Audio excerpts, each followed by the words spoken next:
जय हिंद दोस्तों, मेरा नाम है अरुण कुमार। आज की वीडियो में हम बात करेंगे द्वितीय कर्नाटक युद्ध के बारे में।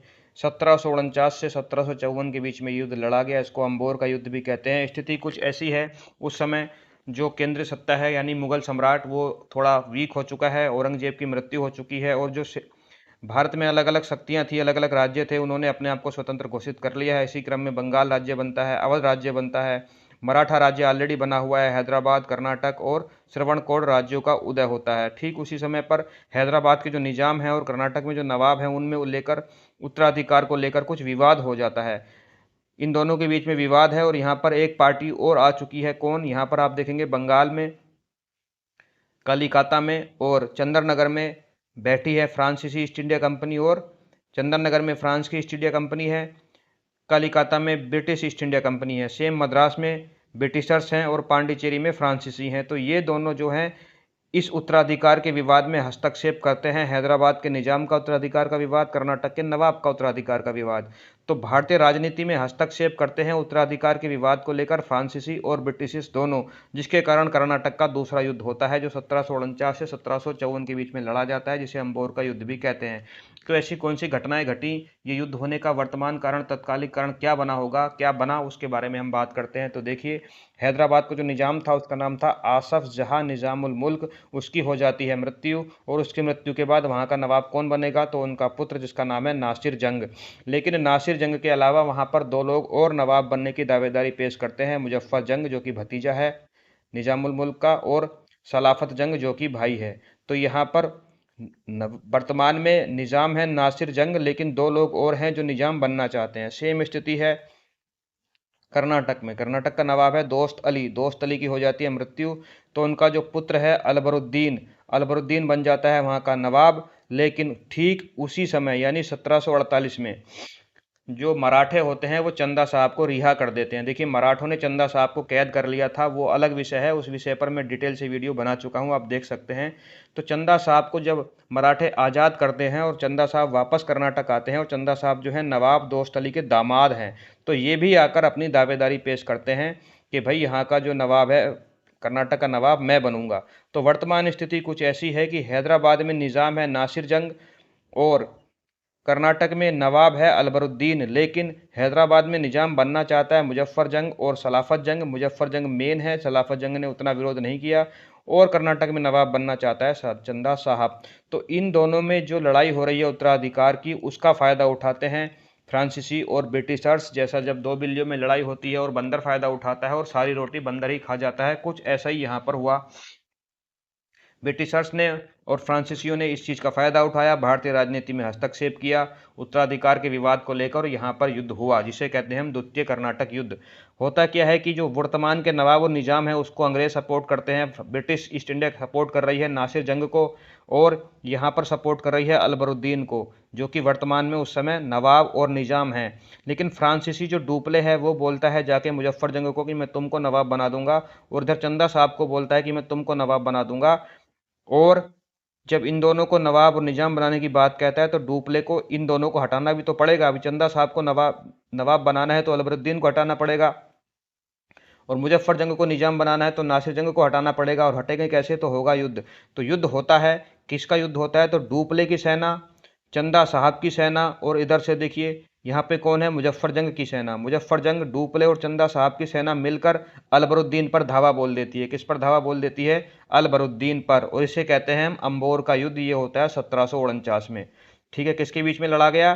तो चंदा साहब, डुप्ले और Muzaffar Jang versus Albaruddin. Albaruddin Nawab of Carnatic, Nawab of Karnataka.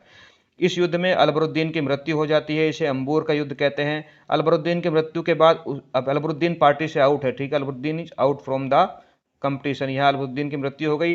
अलबरुद्दीन की मृत्यु के बाद उसका जो पुत्र है, जिसका नाम है मोहम्मद अली, उसको नवाब बनना चाहिए, लेकिन फ्रांसीसी क्या करते हैं, डुप्ले क्या करता है, चंदा साहब को कर्नाटक का नवाब बना देता है, और मोहम्मद अली जो है वो तिरचनापल्ली की ओर भाग जाता है। अब मोहम्मद अली को सपोर्ट करने लगते हैं कौन? अंग्रेज। अंग्रेज बोलते हैं कि मोहम्मद अली को नवाब बनना चाहिए था, लेकिन मोहम्मद अली इस युद्ध में अपने पिता की मृत्यु के बाद तिरुचनापल्ली भाग जाता है। इस युद्ध में सफलता मिलती है डुप्ले को, अंबूर के युद्ध में। तो सफलता मिलने के बाद चंदा साहब को नवाब बना दिया जाता है कर्नाटक का, और कई गांव जो है वो कर्नाटक के कई गांव जो है वो फ्रांसीसी ईस्ट इंडिया कंपनी को दे दिए जाते हैं। लेकिन अब अंग्रेज चुप बैठने वाले थे नहीं। अब अंग्रेज भी चाहते हैं ना कि भाई ये तो गलत हो गया, मोहम्मद अली को नवाब बनाया जाना चाहिए था। वही मैंने आपको बताया, दो बिल्लियों के बीच में लड़ाई चल रही है। आता है 1750। 1750 में क्या होता है, फिर से एक युद्ध की घटना घटती है। एक तरफ है फ्रांस, फ्रांस मतलब डुप्ले, चंदा साहब जो नवाब बन चुके हैं कर्नाटक के, प्लस मुजफ्फर जंग। मुजफ्फर जंग कहाँ से आए, मुजफ्फर जंग जिन्हें अभी निजाम बनना है ना हैदराबाद का, हैदराबाद का निजाम अभी नासिर जंग है, तो इनको मुजफ्फर जंग को निजाम भी तो बनाना है। नवाब तो बना दिया चंदा साहब को, अब निजाम बनाने के लिए फिर से लड़ाई होगी। किसके बीच में होती है, तो फ्रांस प्लस चंदा साहब प्लस मुजफ्फर जंग जो हैदराबाद में निजाम बनना चाहता है। दूसरी पार्टी में है अंग्रेज, नासिर जंग जो ऑलरेडी हैदराबाद का निज़ाम है, प्लस मोहम्मद अली जो कि अलबरुद्दीन का पुत्र है और अलबरुद्दीन के मृत्यु के बाद त्रिचुनापल्ली भाग गया है। इन दोनों पार्टियों के बीच में फिर से युद्ध होता है। इस युद्ध में नासिर जंग की सेना बगावत करती है और नासिर जंग की मृत्यु हो जाती है। तो देखिए अभी नासिर जंग की भी मृत्यु हो गई। नासिर जंग कौन है, यहाँ मैंने आपको बताया था हैदराबाद का नवाब है नासिर जंग। तो नासिर जंग भी पार्टी से आउट हो गया। अलबरुद्दीन जो कर्नाटक का नवाब था पार्टी से आउट हुआ, चंदा साहब को फ्रांसीसियों ने नवाब बना दिया। नासिर जंग जो कि हैदराबाद का निजाम था उसकी मृत्यु हो गई, वो भी पार्टी से आउट हुआ। और उसके बदले में अब नवाब बनाना है किसको, मुजफ्फर जंग को या सलाफत जंग को। तो फ्रांस तो चाहता है ना मुजफ्फर जंग को नवाब बनाना। तो जब मृत्यु हो जाती है नासिर जंग की और इस युद्ध में भी जो है अंग्रेज हार जाते हैं, अंग्रेज हार जाते हैं, तो अब हैदराबाद में निजाम बनाना है फ्रांसीसियों को, मुजफ्फर जंग को। लेकिन पार्टी में एक और है, कौन, सलाफत जंग जो कि भाई है। तो इन दोनों के बीच में, मुजफ्फर जंग और सलाफत जंग के बीच में सुलह कराने के लिए, हैदराबाद में निजाम बनाने के लिए जो फ्रांसीसी हैं, जो डुप्ले है, वो बुस्सी को मीडिएटर बना के भेजता है कि भाई इन दोनों में मुजफ्फर जंग और सलाफत जंग कहाँ पे है। मैंने आपको बताया मुजफ्फर जंग जो कि भतीजा था, सलाफत जंग जो कि भाई था, इन दोनों में सुलह कराने के लिए एक मीडिएटर को भेजते हैं फ्रांसीसी, उसका नाम था बुस्सी। लेकिन वहाँ पे कुछ ऐसी घटना घटती है, एक षड्यंत्र होता है और मुजफ्फर जंग को मार दिया जाता है और सलाफत जंग को नवाब बना दिया जाता है सपोर्टेड बाई फ्रांस। सलाफत जंग को बना दिया जाता है नवाब सपोर्टेड बाई फ्रांस। ठीक है, तो देखिए अंग्रेज और इस युद्ध में हार जाते हैं। तो स्थिति कुछ ऐसी बन गई है कि हैदराबाद में जो निजाम है वो है सलाफत जंग, जो सपोर्टेड बाई किसके है, फ्रांसीसी यानी डुप्ले के द्वारा। कर्नाटक में नवाब है चंदा साहब जो सपोर्टेड बाई किसके है, डुप्ले के द्वारा। तो दोनों जगह जो है फ्रांसीसी ईस्ट इंडिया कंपनी का पलड़ा भारी है। और जो नवाब थे नासिर जंग और अलबरुद्दीन, दोनों की मृत्यु हो गई है, तो अंग्रेजों का पलड़ा दोनों जगह जो है नीचे जा रहा है। अंग्रेज हार रहे हैं और फ्रांसीसी इस युद्ध में जीत रहे हैं। दोनों जगह हैदराबाद में भी और कर्नाटक में भी फ्रांसीसियों ने अपनी पसंद के बंदे को, अपनी पसंद को वहाँ का निजाम और नवाब बना दिया है। लेकिन स्थिति फिर पलटती है। इस चीज़ का बदला अंग्रेजों को लेना है, अंग्रेजों को बदला लेना है ना, वो हार गए, इतनी आसानी से तो अंग्रेज बैठेंगे नहीं। तो अंग्रेज क्या करते हैं, एक स्थिति और पैदा होती है और अंग्रेज अपनी सेना को लेकर तिरुचुनापल्ली में पहुंच जाते हैं। ठीक है, अंग्रेज अपनी सेना को लेकर पहुंचते हैं तिरुचुनापल्ली और इस घटना को कहते हैं तिरुचुनापल्ली का घेरा। ये घटना 1751 में घटी थी। अब देखिए घेरा कैसे डलता है, तो जब अंग्रेज अपनी सेना को लेकर तिरुचुनापल्ली पहुंचते हैं तो एक तरफ तो है मोहम्मद अली, मोहम्मद अली और उसके साथ हैं अंग्रेज। मोहम्मद अली का कौन है, मैंने जैसे आपको बताया ये बेटा है, ठीक है, अलबरुद्दीन का। तो मोहम्मद अली और अंग्रेजों को लीड कर रहा है सांडर्स। ठीक है, सांडर्स आपने नाम सुना होगा।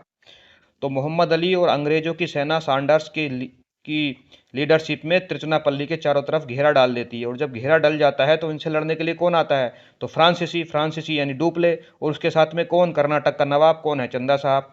तो इन दोनों के बीच में तिरुचुनापल्ली में आमने सामने दोनों सेनाएं हो जाती हैं, मोहम्मद अली और अंग्रेज और चंदा साहब प्लस डुप्ले। लेकिन उसी समय एक रॉबर्ट क्लाइव का नाम आपने सुना होगा, जो आगे जाके जनरल भी बनेगा, गवर्नर भी बनेगा बंगाल का, रॉबर्ट क्लाइव। ये वही क्लाइव है जो प्लासी के युद्ध में एक अहम भूमिका निभाने वाला है। ठीक है, ये वही क्लाइव है, बंगाल में जब युद्ध होगा 1757 में, वहाँ पर जो नाम आएगा ये वही रॉबर्ट क्लाइव है। तो ये जो ब्रिटिश ईस्ट इंडिया कंपनी थी वहाँ पर एक मामूली सा क्लर्क था, नॉर्मल क्लर्क था, क्लर्क बन के आया था। तो ये सांडर्स को एक सलाह देता है, सांडर्स को एक सलाह देता है कि यहाँ पर तो हम तिरुचुनापल्ली में घेरा डाले हुए हैं, चंदा साहब की सेना तिरुचुनापल्ली में है, मौका देखकर हम आकाट पर हमला कर देते हैं। आकाट क्या है, कर्नाटक की राजधानी, क्योंकि चंदा साहब अपनी सेना लेकर तिरुचुनापल्ली में आ गए हैं। आकाट कर्नाटक की राजधानी खाली पड़ी हुई है, तो क्यों ना इसी समय एक सेना का हिस्सा लेके आकाट पर हमला कर दिया जाए। अब ये बात जो है सांडर्स को पसंद आती है, तो सांडर्स जो है क्लर्क जो है रॉबर्ट क्लाइव, उसको सेनापति बना के उस सेना का एक छोटी सेना लेके आकाट पर भेज देता है। और रॉबर्ट क्लाइव यहाँ पर कई दिनों तक भूखा प्यासा रह के एक जबरदस्त लड़ाई लड़ता है अकाट में जाके। किससे? तो वहाँ राजा साहब का जो बेटा है चंदा साहब, तो चंदा साहब तो तिरचनापल्ली में है, तो वहां पे उनका बेटा है राजा साहब से युद्ध होता है। किसका? रॉबर्ट क्लाइव का। और इस युद्ध में कौन जीतने लगता है? रॉबर्ट क्लाइव थोड़ा भारी पड़ जाता है। तो जब रॉबर्ट क्लाइव भारी पड़ रहा है और ये बात चंदा साहब को पता चलती है, तो चंदा साहब भी अपनी सेना लेके वापस आ जाते हैं अकाट यानी अपनी राजधानी को बचाने। तो चंदा साहब वर्सेस रॉबर्ट क्लाइव ये लड़ाई होती है अकाट के अंदर। इसको कहते हैं अकाट का युद्ध। कि क्या कहते हैं इसको? अकाट का युद्ध। और इस युद्ध में चंदा साहब हार जाते हैं और मैदान छोड़कर भाग जाते हैं। तो देखिए, पहली बार अंग्रेजों को सफलता मिली अकाट के युद्ध में, और किसकी वजह से? रॉबर्ट क्लाइव की वजह से। ठीक है। अभी जब अकाट छोड़ के चंदा साहब वहां से भाग गए और हार गए, तो नवाब का पद खाली हो गया। और नवाब किसको बनाना था अंग्रेजों को? मोहम्मद अली को। तो मोहम्मद अली को अंग्रेज नवाब बनाते हैं। तो 1754 में मोहम्मद अली को कर्नाटक का नवाब बना दिया जाता है अंग्रेजों की सपोर्ट से, यानी ब्रिटिशर्स की सपोर्ट से। और निजाम कौन है? हैदराबाद का। हैदराबाद का निजाम है सलाफत जंग, उसको बनाया डुप्ले ने। तो देखिए, दिक्कत अभी भी है। निजाम बनाया हुआ है डुप्ले ने, यानी फ्रांसीसियों की सपोर्ट से, और कर्नाटक का नवाब बन गया है मोहम्मद अली ब्रिटिशर्स की सपोर्ट से। तो लड़ाई का कारण अभी फिर बनेगा। अब जब ये लड़ाइयाँ इतनी ज़्यादा हो रही हैं, तो ये बात जो है फ्रांसीसी ईस्ट इंडिया कंपनी को पता चलती है फ्रांस में। तो फ्रांस ईस्ट इंडिया कंपनी ठीक उसी समय डुप्ले को वापस बुला लेती है फ्रांस, और उसकी जगह भेजती है गोडेहू को। फ्रांस जो है वो डुप्ले को वापस फ्रांस बुला लेता है और गोडेहू को भेजता है वापस, गोडेहू को भेजता है भारत के, भाई जाके देखो ये युद्ध हो क्यों रहे हैं। हम वहाँ जो है भारत में करने गए हैं व्यापार के पर्पज से आई थी ना दोनों कंपनियां, और हो रही है लड़ाई। ये तो सारे पैसा तो लड़ाई में खत्म हो जा रहा है। तो जाइए इस युद्ध को खत्म कराइए और कुछ संधि कीजिए, क्योंकि हमारा काम वहां पे व्यापार करना है। तो गोडेहू आता है और ब्रिटिशर्स के साथ संधि करता है, उसको कहते हैं हम पांडिचेरी की संधि। पांडिचेरी के अंदर संधि की जाती है गोडेहू और ब्रिटिशर्स के बीच में। द्वितीय कर्नाटक युद्ध 1754 में खत्म होता है इस संधि के तहत। संधि का नाम है पांडिचेरी की संधि। कौन सी संधि किस युद्ध के बाद हुई, आप याद रखेंगे।